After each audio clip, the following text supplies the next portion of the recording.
Hi friends, I am Abhishek. Welcome to my YouTube channel the ocean of Shiksha. तो आज की जो हमारी क्लास रहने वाली है वो इंटरनेशनल पॉलिटिक्स में, जिसमें हम मार्गेंथु के यथार्थवादी सिद्धांत को हम डिस्कस करने जा रहे हैं। तो उनके अकॉर्डिंग आज हम समझेंगे कि आखिर वो यथार्थवाद यानी कि रियलिज्म है क्या, जो मार्गेंथु ने अपना वो सिद्धांत दिया था। तो मार्गेंथु का जो सबसे पहले हम जान लेते हैं मार्गेंथु के बारे में। तो मार्गेंथु का जो जन्म हुआ था वो हुआ था सन 904 से लेकर सन 904 में उनका जन्म हुआ था, जिसमें से वो सन 1980 में उनका देहांत हो गया था। जो मार्गेंथु है उनका जन्म हुआ था जर्मनी में। जर्मनी में वो हिटलर की नाजी शासन के कारण, नाजी शासन से परेशान होकर के वो कहाँ आ गए थे, तो वो अमेरिका यूएसए भाग करके चले आए थे, जहाँ पे उन्होंने क्या किया था, एक शरणार्थी के रूप में रहे थे और वहाँ पे राष्ट्रीय हित के बारे में अध्ययन किया था और अंतर्राष्ट्रीय संबंध के यथार्थवाद स्कूल की स्थापना की थी। तो उनके अकॉर्डिंग अगर हम यथार्थवाद माने तो यथार्थवाद का मतलब क्या था, जो मार्गेंथु उन्हें जो कहा था, मार्गेंथु ने कहा था कि हर एक राष्ट्र को केवल क्या चाहिए होता है, अपनी शक्ति चाहिए होता है, यानी कि अपनी शक्ति को वो क्या करती है, बढ़ाती है और अंतर्राष्ट्रीय स्तर पर शक्ति के लिए संघर्ष करती है। उन्होंने जो अपनी पुस्तक लिखी थी पॉलिटिक्स अमंग नेशन, उनमें उन्होंने मार्गेंथु ने जो भी इंटरनेशनल रिलेशन मतलब इंटरनेशनल पॉलिटिक्स में जो भी रिलीजन को है क्या, वो एक निश्चित और व्यवस्थित शक्ति के रूप में, सिद्धांत के रूप में स्थापित करने का क्या किया, तो प्रयास किया है। लेकिन जो मार्गेंथु है उन्हें अंतर्राष्ट्रीय संबंध के हित ही मायने रखता है, यानी कि अगर मार्गेंथु ने कहा था कि जितने भी जो इंटरनेशनल रिलेशन है उसमें क्या मायने रखता है, तो राष्ट्रीय हित मायने रखता है, यानी कि एक कंट्री का दूसरे कंट्री में किस प्रकार से क्या है, अपना सेल्फ इंटरेस्ट है, ये मायने रखता है, ये उन्होंने कहा था।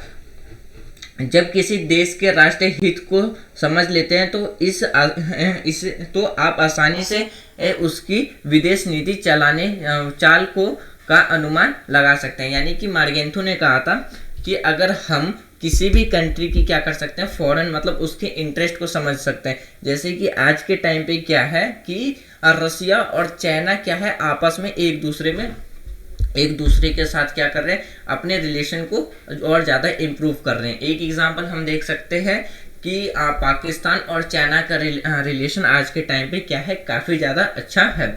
रीज़न क्या है कि जो चाइना है उसने पाकिस्तान के इंटरेस्ट को समझ रखा है कि उस पाकिस्तान का इंटरेस्ट क्या है, जिसकी वजह से क्या है कि जो चाइना अपनी जो फॉरेन पॉलिसी बनाता है पाकिस्तान को लेकर के, वो अच्छी तरीके से बना पाता है। जैसे कि पाकिस्तान का जो मेन इंटरेस्ट है वो है इंडिया को किसी तरीके से टैकल करना और मतलब किसी तरीके से टैकल करके उसको इंडिया को पीछे करना। तो ये चीज़ चाइना समझ चुका है कि जो पाकिस्तान का इंटरेस्ट है वो इंडिया को टैकल करने में है। तो जिसके कारण क्या है कि चाइना ने क्या कर रखा है, जो अपनी फॉरेन पॉलिसी बना रखी है चाइना के लिए, वो पाकिस्तान के लिए, तो वो पाकिस्तान के अकॉर्डिंग ही बना रखी है, उसके इंटरेस्ट को देखते अनुसार। तो यहीं पे मार्गेंथु ने कहा है कि यदि कोई भी कंट्री किसी दूसरे कंट्री के इंटरेस्ट को अगर वो समझ लेती है तो क्या होता है, वो जो कंट्री है उसकी जो विदेश नीति है वो उसके अनुसार बनाना शुरू कर देता है। उन्होंने ये तर्क दिया था कि किसी भी राष्ट्र के पास ईश्वर अपने पक्ष में नहीं था, जिसका अर्थ है कि कोई सार्वभौमिक नैतिकता नहीं है। मतलब अपने मार्गेंथु ने अपने फेवर में रहते हुए ये कहा है कि ईश्वर जो है वो किसी के भी पक्ष में नहीं था, जिसका मतलब है कि यहाँ पे मौलिक नैतिकता का कोई भी महत्व नहीं है।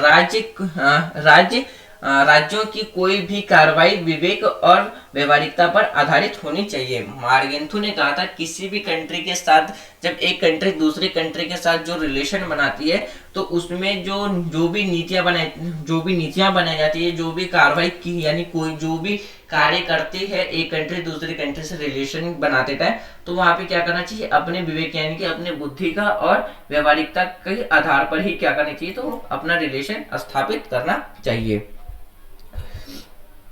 जैसे कि मार्गेंथु ने क्या कहा था, मतलब मार्गेंथु के अनुसार जो हमारा यथार्थवाद है तो उसमें क्या है कि यथार्थवाद अंतरराष्ट्रीय राजनीति अन्य सभी राजनीतियों की तरह शक्ति के लिए ही क्या है, संघर्ष है, जो कि हमने बहुत ही पहले मतलब स्टार्टिंग में ये बात हमने डिस्कस कर लिया था। अंतरराष्ट्रीय राजनीति का अंतिम उद्देश्य चाहे कुछ भी हो, इसका तत्कालीन उद्देश्य क्या है, तो वो हमेशा ही शक्ति प्राप्त करना रहता है। जैसे कि हम जब कोल्ड वॉर का ड्यूरेशन देखते हैं तो उसमें क्या है कि कोल्ड वॉर के ड्यूरेशन में क्या है कि अमेरिका कहाँ, जहाँ पे कैपिटलिज्म के सपोर्ट में खड़ा रहता है, और वहीं पे यूएसएसआर किसके, तो सोशलिस्ट के सपोर्ट में खड़ा रहता है। तो दोनों के बीच में जो मेन संघर्ष का कारण रहता है वो क्या रहता है कि विश्व स्तर पर वो जिस चीज को सपोर्ट कर रही है, जिस चीज का समर्थन है, तो विश्व स्तर पर वो क्या कर सके, अपना दबदबा स्थापित कर सके, जिसमें कि हमें क्या देखने को मिलती है, एक शक्ति की होड़ देखने को मिलती है, यानी कि शक्ति के लिए संघर्ष देखने को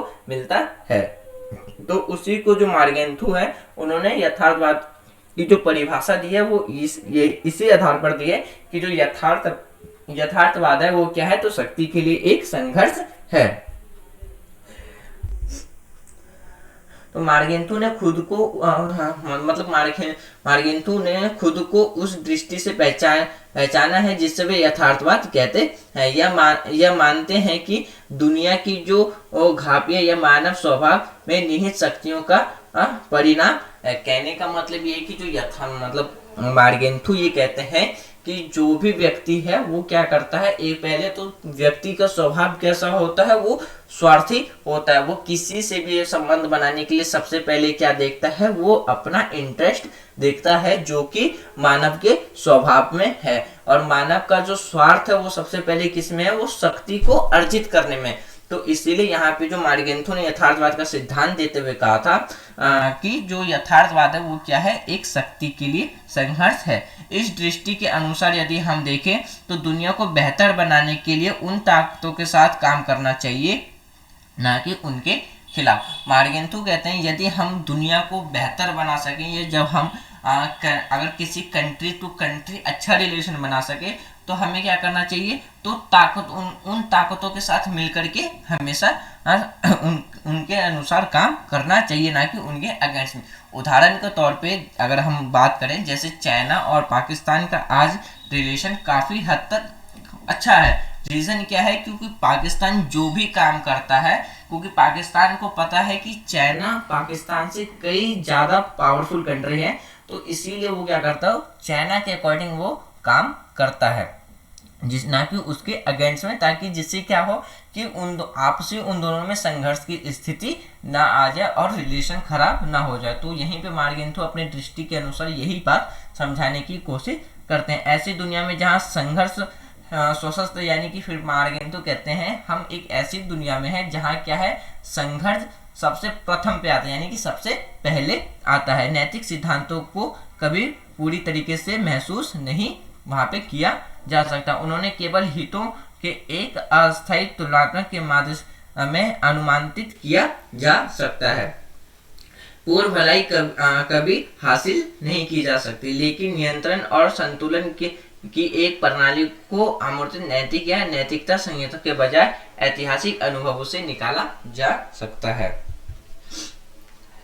अगर हम यहाँ पे E.H. कार मार्गेंथु, जैसे कि हमारे जो E.H. केयर की तरह मार्गेंथु ने उदारवादी यूटोपियन सिद्धांतों के प्रभाव में यदि प्रभुत्व नहीं है, विरोध में अपनी स्थिति परिभाषित करने पर अपना दृष्टिकोण शुरू किया है। कहने का मतलब यह है कि जिस तरीके से C.H. कार ने क्या किया था, उदारवादी यानी कि जो यूटोपियन सिद्धांत है, उसी के आधार पर मार्गेंथु भी क्या करते हैं कि जो अपना यथार्थवाद का जो सिद्धांत देते हैं, तो वो उसी के आधार पर उन्हीं की तरह देते हैं, जिस तरीके से जो E.H. कार ने कहा था कि जो संसार में क्या है, जो भी इंटरनेशनल रिलेशन यानी कि जो अंतर्राष्ट्रीय संबंध बनाते टाइम जो वो एक्टर्स ऑफ स्टेट है, यानी कि किसी भी राज्य की जो गवर्नमेंट है, वहाँ पे क्या देखती है, सबसे पहले अपना सेल्फ इंटरेस्ट देखती है, और वो क्या करती है, पावर के लिए क्या करती है, संघर्ष करती है। तो उसी के बेस पे मार्गेंथु ने भी कहा था, उसी सिद्धांत पे मार्गेंथु ने कहा है कि जो यथार्थवाद है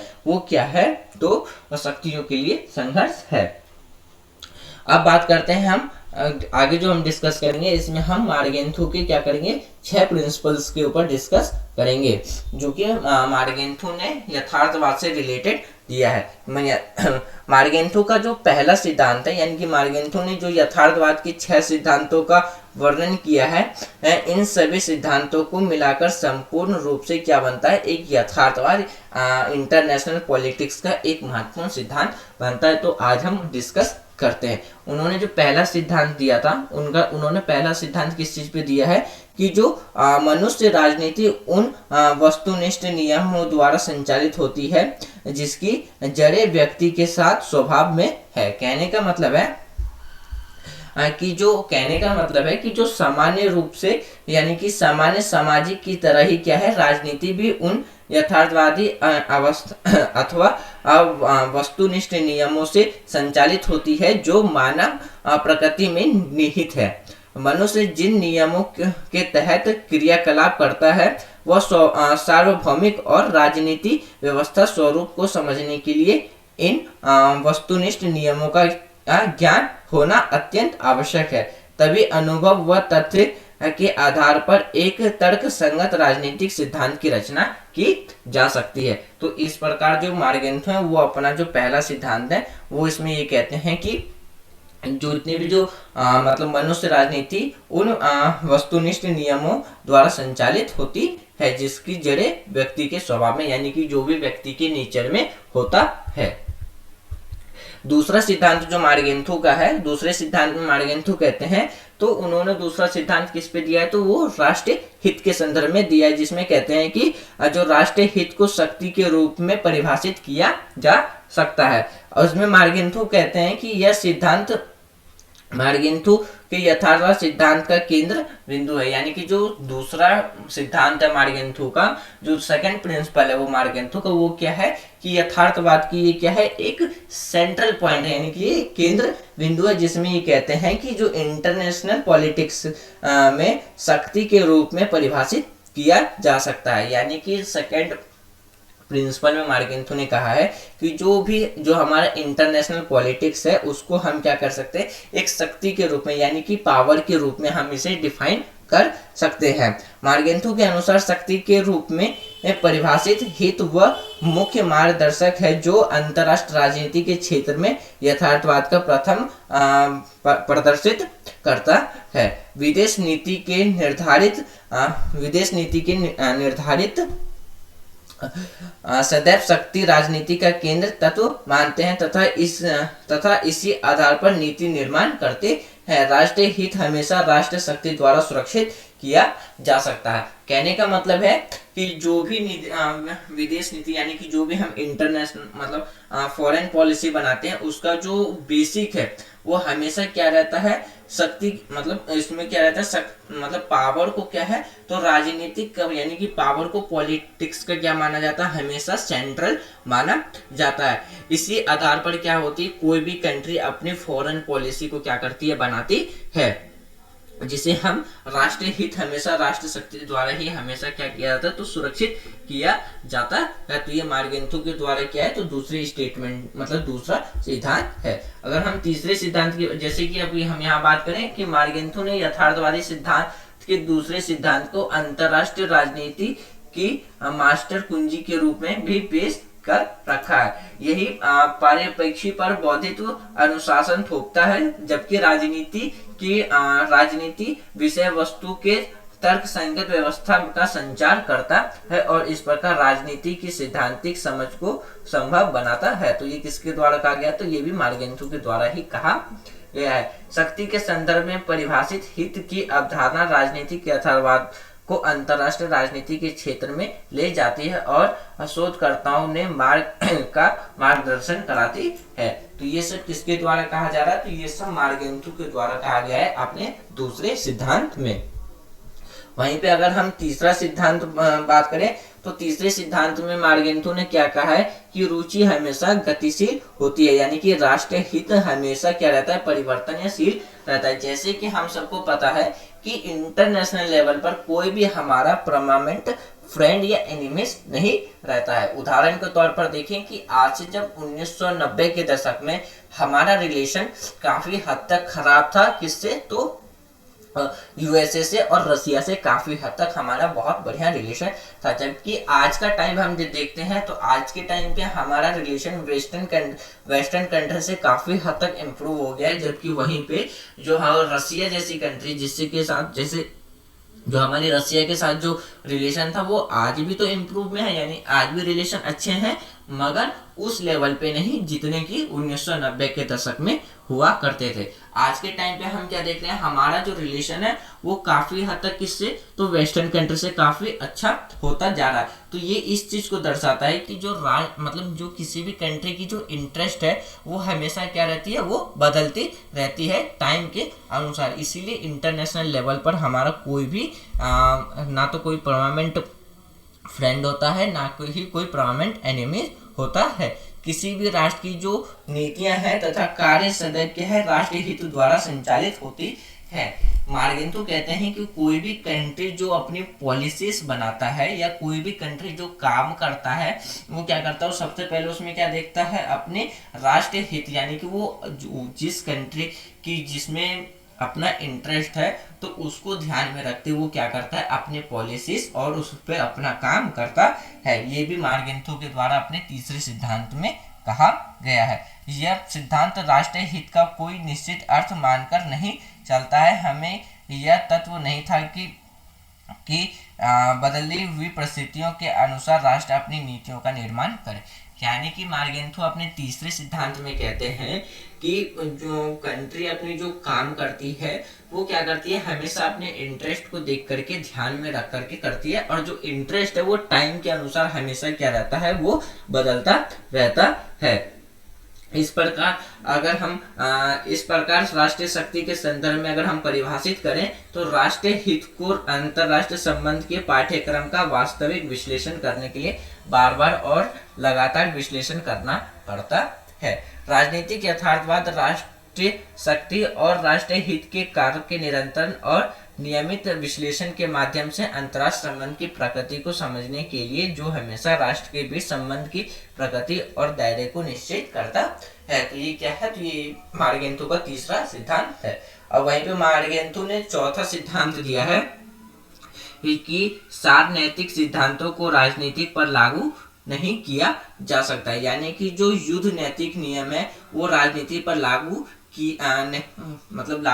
नहीं किए जा सकते हैं। अगर हम इसके अगर हम एक्सप्लेनेशन देखें तो इसमें क्या है कि जो राजनीतिक यथार्थवाद नैतिक नियमों के महत्व को मानता है, यानी कि जो भी इंटरनेशनल हमारा जो भी हमारा पॉलिटिक्स है उसमें क्या है, वो रिलीजन नैतिकता के नियम को ज़्यादा इम्पोर्टेंस देता है, यानी ज़्यादा इम्पोर्टेंस के रूप में मानता है।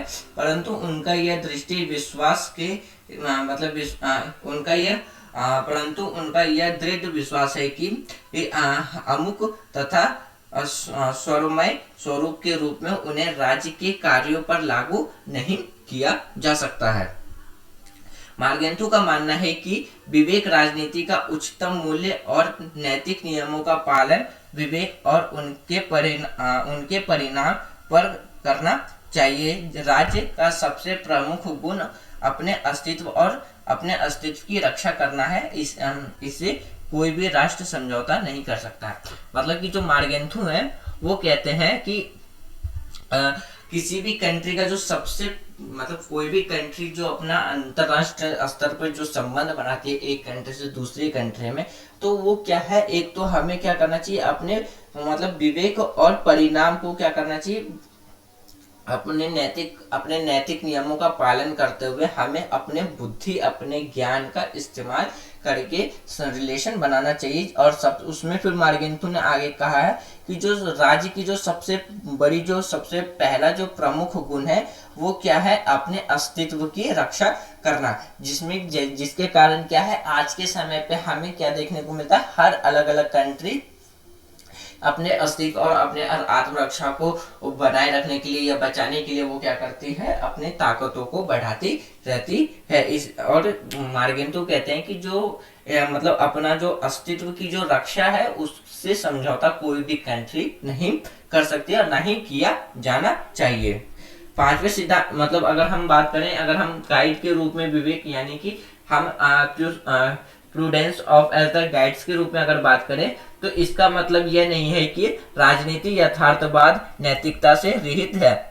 यह स्वीकार करता है कि जो नैतिक सिद्धांत राज्य के कार्यों पर प्रभाव डाल सकते हैं और इसलिए उनकी भूमिका और महत्व विश्लेषण और मूल्यांकन किया जाना चाहिए। लेकिन ऐसे करने से क्या होगा, समझदारी का पालन करना होगा। यथार्थवाद विवेक को वैकल्पिक राजनीतिक कार्यों के परिणाम का वजन राजनीति के सर्वोच्च गुणों को मानता है। सार्वभौमिक नैतिक सिद्धांतों को समय और स्थान को ठोस परिस्थितियों के माध्यम से फिल्टर किया जा सकता है और किया जाना चाहिए और तभी इन्हें राज्यों के कार्यों के विवेकपूर्ण तरीके से लागू किया जाना चाहिए। तो ये किसके रूप में बताया गया, तो ये भी मार्गेंथु के 6th जो हमारा 4th प्रिंसिपल है तो उसके अंदर जो बताया गया है कि जो विवेक है, विवेक का जो गाइडेंस के रूप में हम कैसे देख सकते हैं, यानी कि हम अपने जब कंट्री टू कंट्री क्या करती है, एक कंट्री से दूसरी कंट्री से जब रिलेशन बनाती है उसमें जो विवेक यानी अपने ज्ञान और बुद्धि का जो इस्तेमाल करती है, हम उस विवेक का एक गाइडेंस यानी कि गाइडेंस के रूप में किस तरीके से उसका इस्तेमाल हम कर सकते हैं। अब बात करते हैं हम मार्गेंथु के 5वें सिद्धांत को। तो मार्गेंथु ने 5वें सिद्धांत में ये कहा है कि एक राष्ट्र की नैतिक आकांक्षाओं का मतलब होता है उनका अपना इंटरेस्ट, और सार्वभौमिक नैतिक सिद्धांतों के बीच में अंतर, यानी कि एक राष्ट्र की नैतिक आकांक्षाओं तथा सार्वभौमिक नैतिक के मूल्य में क्या अंतर होता है, यानी कि मूल्यों में क्या अंतर होता है। तो मार्गेंथु ने कहा था कि राजनीतिक यथार्थवाद किसी राष्ट्र के नैतिक मूल्यों और सार्वभौमिक नैतिक मूल्यों से क्या होता है, अलग माना जाता है। राष्ट्र अपने राष्ट्रीय हितों को प्राप्त करने के लिए संलग्न होते हैं, ना कि इस सार्वभौमिक नैतिकता नियमों के अनुपालन में। नैतिक नियम जो सारी दुनिया पर लागू होती है, जो कि राष्ट्र पर लागू नहीं हो सकता है। यानी कि मार्गेंथु के अकॉर्डिंग उन्होंने कहा है कि जितने भी जो राजनीतिक यथार्थ ब्रह्मांड को नियंत्रित करने वाली जो नैतिक सिद्धांत हैं, उनके साथ किसी भी विशेष राष्ट्र की नैतिक आकांक्षाओं की पहचान करने से इनकार करता है। यह स्वीकार करने से इनकार करता है कि किसी भी विशेष राष्ट्र के राष्ट्रीय हित और नैतिक सार्वभौमिक रूप से लागू नैतिक सिद्धांतों को दर्शाती है। उन्होंने आगे कहा कि जो प्रत्येक राष्ट्र अपने राष्ट्रीय हितों को अपने नैतिक सिद्धांतों की आड़ में क्या करने ढकने का प्रयास वो हमेशा ही करते हैं। नैतिक सिद्धांतों की एक सच्ची अभिव्यक्ति के रूप में राष्ट्रीय नीतियों को पहचान भ्रामक और राजनीतिक रूप से हानिकारक होने के लिए बाध्य है। जैसे कि अमेरिका की जो आतंकवाद विरोधी नीति अपने स्वयं के राष्ट्रीय हित से संचालित होती है और वास्तव दुनिया को स्वतंत्र और लोकतंत्र के लिए सुरक्षित बनाने की अवधारणा पर आधारित नहीं है। विदेश नीति हमेशा ही राष्ट्रीय हित और राष्ट्रीय शक्ति पर आधारित होती है, ना कि नैतिकता पर। तो मार्गेंथु कहते हैं कि किसी भी कंट्री का जो इंटरेस्ट है वो सबसे पहले क्या रहता है, वो किस पर आधारित रहता है, तो राष्ट्रीय शक्ति पर वो आधारित होता है, ना कि किसी भी नैतिकता पर। जैसे कि जो अमेरिका की जो आतंकवादी विरोध यानी कि आतंकवाद को रोकने के लिए जो भी उनकी विदेश नीति है वो अपने स्वयं के राष्ट्र की यानी कि वो अमेरिका की स्वयं सेल्फ इंटरेस्ट के द्वारा ही क्या होती है वो संचालित, यानी कि उसके द्वारा कंट्रोल किया जाता है, यानी कि उसके द्वारा क्या किया जाता है, नेशनल इंटरेस्ट के द्वारा, यानी कि उनका जो बेस्ड है वो क्या रहता है, making of the world safe और फ्रीडम। यानी कि कहने का मतलब है कि जो अमेरिका जो भी आतंकवाद को रोकने के लिए जो भी अपनी विरोधी नीतियां बनाती है वो क्या करता है, अपने स्वयं के इंटरेस्ट को देखते हुए वो बनाता है और उसको संचालित करता है, वास्तव में ना कि दुनिया को स्वतंत्र और लोकतंत्र के सुरक्षित बनाने की अवधारणा पर आधारित नहीं रहता।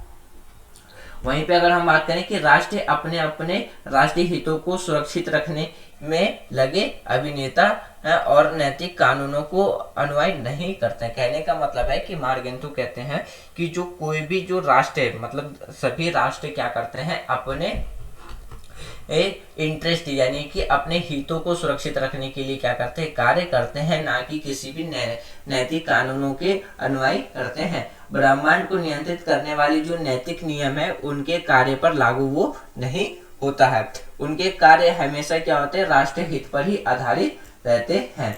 कि कोई भी कंट्री जब दूसरी कंट्री के साथ जो रिलेशन बनाते हैं उसका बेसिक नीड क्या रहता है, अपना सेल्फ इंटरेस्ट रहता है, जो यहाँ पे मार्गेंटू कहना चाह रहे।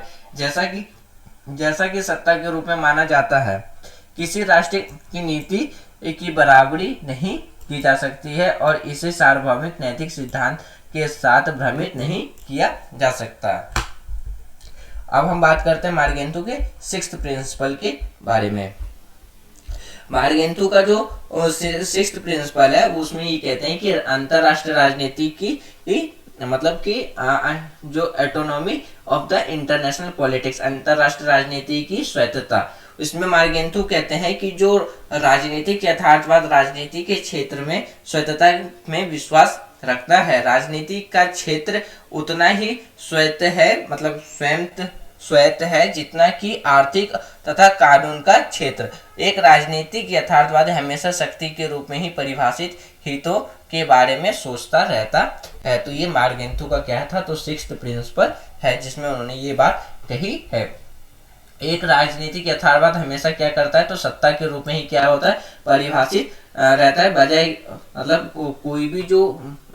कोई भी कंट्री क्या करती है, सबसे पहले अपने राजनीतिक यथार्थवादी हमेशा किसके लिए सोचती है, तो सत्ता के रूप में ही सोचती है और जिसी के रूप में उसे परिभाषित किया जा सकता है। जैसा कि एक अर्थशास्त्री अपने धन के रूप में परिभाषित ब्याज के बारे में सोचता है।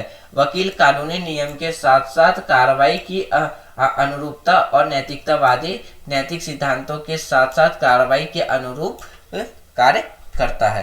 तो ये क्या था, तो इसमें मार्गेंटू ने अपना सिक्स्थ प्रिंसिपल के अनुसार ये बात कही है। आगे अगर हम देखें तो अंतरराष्ट्रीय राजनीति के प्रति अपने दृष्टिकोण में राजनीति यथार्थवाद ना तो आदर्शवाद है और ना ही कानूनी और ना ही नैतिकतावाद। यानी कि मार्गेंटू कहते हैं कि जो अंतरराष्ट्रीय यानी कि जो इंटरनेशनल पॉलिटिक्स के रूप में अगर हम दृष्टिकोण से देखें तो जो यथार्थवाद है वो क्या है, ना ही वो क्या है आदर्शवाद है, ना ही वो आदर्शवाद है और ना ही कानूनी और ना ही नैतिकतावाद है। ये क्या करता है, ये अपने राष्ट्रीय हित से संबंधित है। यानी कि कोई भी कंट्री जब दूसरे कंट्री से रिलेशन बनाते तो उस टाइम वो क्या देखती है, अपने सबसे पहले राष्ट्र अपने यानी कि अपने नेशनल इंटरेस्ट को देखती है, जिसे शक्ति के संदर्भ में भी एकमात्र चिंता के रूप में परिभाषित किया जा सकता है। यदि हम एग्जाम्पल के तौर पर देखें तो राजनीति यथार्थवाद इराक के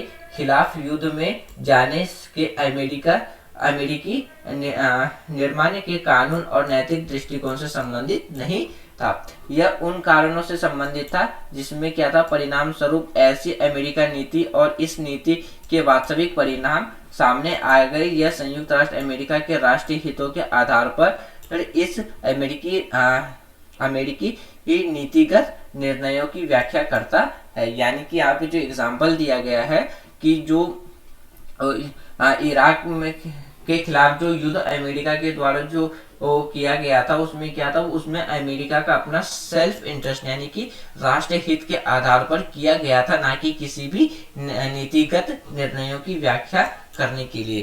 तो अगर हम मूल्यांकन करें यानी कि हम मार्गेंटू के सिद्धांत का क्या करें, अगर हम मूल्यांकन करते हैं तो क्या होगा कि आइए बात करते हैं कि यथार्थवाद सिद्धांत के मूल्यांकन की। तो कि इस सिद्धांत में अनेक विचार के आलोचना की गई है जो कि रॉबर्ट टकर, स्टेननेल, हॉफन आदि प्रमुख इसके क्या है तो आलोचक है यहाँ। यानी कि यहाँ पे जो अगर हम क्रिटिसिज्म करें किसकी, तो अगर हम क्रिटिसिज्म करते हैं मार्गेंटू के यथार्थवाद की, तो इसमें किसने क्रिटिसिज्म के रूप में बात किया है, तो इसमें जो मेन ऑथर्स हैं यानी कि कुछ स्कॉलर्स हैं जिन्होंने मार्गेंटू के यथार्थवाद की क्या की है, आलोचना की है, जो कि हमेशा एग्जाम में पूछी जाती है कि क्रिटिसिज्म ऑफ मार्गेंटूज रियलिज्म। तो उसमें हम क्या कर सकते हैं, अपना ये बात बता सकते हैं। यथार्थवाद का यह सिद्धांत ना तो पूरी तरीके से क्या है अनुभव सिद्ध है और ना ही तर्क संगत है। पहला आलोचना यही की जाती कि जो भी मार्गेंथो के द्वारा जो यथार्थवाद का जो सिद्धांत दिया गया है वो क्या है, तो वो तो एक तो सिद्धांत यह सिद्धांत ना तो पूरी तरीके से अनुभवी सिद्ध है और ना ही तर्क संगत है। मार्गेंथो का सिद्धांत एक पक्षीय तथा एक एकांकिक माना जाता है जो कि हित संघर्ष को सहयोग करता है। इस सिद्धांत की जड़ें मानव स्वभाव में है, जबकि मानव स्वभाव की वैज्ञानिक व्याख्या नहीं की जा सकती है। यह सिद्धांत शक्ति के रूप में परिभाषित हित पर बल देती है, जबकि राष्ट्रीय हित को अन्य कारक प्रभावित करते हैं। केवल शक्ति के लिए संघर्ष ही नहीं, बल्कि शासक का स्वरूप, विचार, विश्वास, राज्य और राज्य को प्रभावित करते हैं। केवल विवेक या बुद्धिता ही नीतियों का निर्धारित नहीं करते। यह सिद्धांत मूल रूप से यथार्थवादी नहीं होना चाहिए। तो ये क्या था, मार्गेंथो का सिद्धांत शक्ति के अतिरिक्त अन्य किसी पक्ष की व्याख्या नहीं करता। यह समान सिद्धांत नहीं है। तो ये था मार्गेंथो का कुछ क्रिटिसिज्म जो कि अलग अलग स्कॉलर्स के द्वारा किया गया है। यहीं पे अगर हम मार्गेंथो के आगे बात करें 6 प्रिंसिपल में, तो उन्होंने यही कहा है कि यथार्थवाद उन राष्ट्रों के बीच सत्ता के लिए संघर्ष का अध्ययन कराता है जिसमें प्रत्येक राष्ट्र अपनी शक्ति को बनाए रखने के लिए या बढ़ाने के लिए कोशिश करता रहता है। जैसे कि आज के टाइम हम देखते हैं कि हमारी कंट्री हो गई या अलग अलग कंट्री क्या है कि टाइम टू टाइम अपने वेपन्स को क्या करते रहते हैं, टेस्ट करते रहते हैं और डेवलप करते रहते हैं, जिसका जो मेन मकसद है वो क्या है कि अपनी शक्ति को इसलिए बढ़ा कर रखना चाहते हैं ताकि वह अपने अस्तित्व और अपने अस्तित्व की रक्षा कर सके। इस प्रकार राजनीतिक यथार्थवाद का एक दृष्टिकोण और विषय वस्तु है। मतलब इस तरीके से जब हम ये जो मतलब शक्ति बढ़ाने की जो प्रक्रिया हम जब देखते हैं तो वो क्या है, इस प्रकार से एक राजनीतिक यथार्थवाद का विशेष दृष्टिकोण बन जाता है और एक विषय वस्तु बन जाता है। राजनीतिक कार्यों के लिए जो राजनीतिक मानकों के लिए खड़ा है और अन्य सभी मानकों को राजनीतिक मानकों के अधीन करता है। राजनीतिक यथार्थवाद अंतर्राष्ट्रीय राजनीति की स्वायत्तता में विश्वास रखता है। अगर हम सक्षम मतलब संक्षेप में बात करें तो हम कह सकते हैं कि यदि हम अगर निष्कर्ष की बात करें तो हम ये कह सकते हैं कि बहुत सारी आलोचनाओं के बावजूद यह सिद्धांत अंतर्राष्ट्रीय राजनीति के सिद्धांत पर मतलब राजनीति के सिद्धांत निर्माण की महत्वपूर्ण भूमिका निभाता है। यथार्थवाद को स्वरूप दिशापूर्ण सिद्धांत नहीं, फिर भी यह सिद्धांत विश्व को आदर्शवाद से निकालकर यथार्थवाद की ओर ले आता है। तो यह कहाँ तक आप समझ गए कि अंतर्राष्ट्रीय संबंध शक्ति के लिए संघर्ष अंतर्राष्ट्रीय राजनीति का एक अंतिम उद्देश्य है, चाहे कोई भी हो। इसका तत्कालीन उद्देश्य सदैव शक्ति ही होता है। इसके साथ ही साथ आप यह भी ध्यान रखें कि अंतर्राष्ट्रीय संबंध में शक्ति की बात कर रहे हैं तो हमारा मतलब राजनीतिक शक्ति यानी कि पॉलिटिकल स्ट्रेंथ से है। तो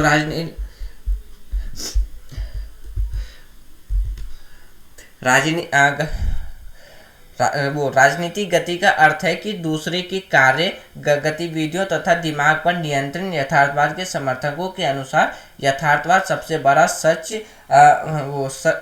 सच इतिहास के सबक है, अर्थात वास्तविक घटनाएं हैं, ना कि विचार पर बल देता है। तो यथार्थवाद के मुख्य बिंदु हैं जिन्हें आप चाहे तो याद कर सकते हैं या तो समझने के लिए दिमाग में रख सकते हैं। तो इस वीडियो में जो हमने मार्गेंथो के अकॉर्डिंग जो यथार्थवाद है और उसकी जो 6 प्रिंसिपल है जिसके बेस पर मार्गेंथो ने अपने इस सिद्धांत को मतलब अपने यथार्थवाद के सिद्धांत को रखा है, तो इसमें जो हमने सारे पॉइंट्स डिस्कस किए हैं तो वो एग्जाम ऑफ पॉइंट्स से काफ़ी ज़्यादा इम्पोर्टेंट थे।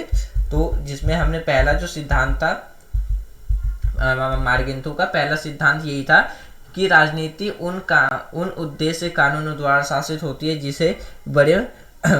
जिसकी जड़ें मानव प्रकृति हैं। दूसरे सिद्धांत में मार्गेंथो ने क्या कहा था, दूसरे सिद्धांत में मार्गेंथो ने कहा था कि राष्ट्र शक्ति के संदर्भ में परिभाषित राष्ट्रीय हित, और तीसरे तीसरे सिद्धांत में कहा था कि रुचि हमेशा क्या रहता है, गतिशील रहता है। चौथे संदर्भ में मतलब चौथे सिद्धांत में उन्होंने कहा था कि 7 नैतिक सिद्धांतों को राजनीतिक पर लागू नहीं किया जा सकता है। पांचवा जो सिद्धांत है वो है कि एक राष्ट्र की नैतिक आकांक्षाओं और सार्वभौमिक नैतिक सिद्धांतों के बीच के अंतर। और जो छठा सिद्धांत है वो है हमारा कि अंतरराष्ट्रीय राजनीति की स्वायत्तता। तो ये जो हमने मार्गेंतु के 6 प्रिंसिपल को इस वीडियो में जो डिस्कस किया है वो पॉइंट ऑफ एग्जाम व्यू से देखे तो काफी ज्यादा इंपॉर्टेंट है। तो मुझे उम्मीद है कि आपको ये मार्गेंतु के अनुसार यथार्थवाद का जो सिद्धांत है वो पूरी तरीके से समझ में आ गया होगा, जिसके बीच में हमने क्या किया था, तो मार्गेंतु के जो क्रिटिसिज्म किए गए थे तो उस पर भी हमने डिस्कस किया है। तो ये था फ्रेंड्स आज का हमारा वीडियो, जिसमें हमने मार्गेंतु के सिद्धांत यानी कि यथार्थवाद का जो सिद्धांत है मार्गेंतु के अकॉर्डिंग हमने उसको डिस्कस किया है। तो कल की वीडियो में हम इसके आगे के टॉपिक को डिस्कस करेंगे। तो आप अपना फीडबैक वीडियो को लाइक या डिसलाइक करके दे सकते हैं, या कमेंट में बॉक्स में कोई भी सजेशन हो तो आप वो भी दे सकते हैं। Thanks for watching friends, take care, जय हिंद।